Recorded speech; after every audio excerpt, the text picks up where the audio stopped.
Je ne valide pas ce que les orateurs oratrices de la France Insoumise racontent, comme vous dites. Je vais vous faire un aveu, je n'ai pas regardé in extenso les 3h30 d'interview de Madame Rima Hassan. Ce que je peux vous dire aussi, c'est que nous sommes extrêmement fiers que Rima Hassan soit élue eurodéputée et qu'elle soit en ce moment même à Tunis pour le départ de la flottille qui part pour briser le blocus humanitaire pour Gaza. La flottille avec Madame Adèle Haenel, on parle de la même, hein? Oui, exactement. Enfin, en fait, vous savez qu'Adèle Haenel, c'est quand même une personnalité du monde du cinéma qui a compté au départ de MeToo, hein, des violences faites aux femmes. Et vous trouvez normal qu'elle participe à une flottille qui va soutenir quelque part, de fait, un mouvement terroriste qui a commis autant de féminicides le 7 octobre?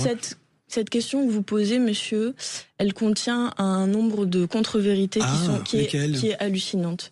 La flottille, elle ne va pas soutenir le Hamas, puisque c'est à ça que vous faites allusion. Le Hamas tient toujours Gaza. La flottille, elle va soutenir les Palestiniens et les Palestiniennes qui sont aujourd'hui affamés. C'est 500 000 personnes qui sont menacées de famine. On bat là-bas les records de gamins qui sont amputés. Aujourd'hui, l'aide humanitaire rien à voir avec le Hamas. Vous dissociez les choses. Mais bien sûr que je dissocie les choses. C'est une flottille, vous dites quoi? Le Hamas, vous dites quoi? Rendez les otages? Vous n'avez pas compris ce qu'était cette flottille.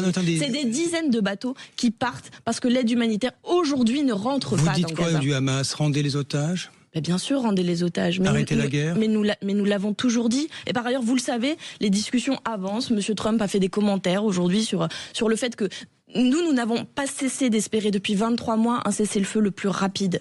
Parce qu'il faut que les massacres s'arrêtent. On est devant un génocide aujourd'hui.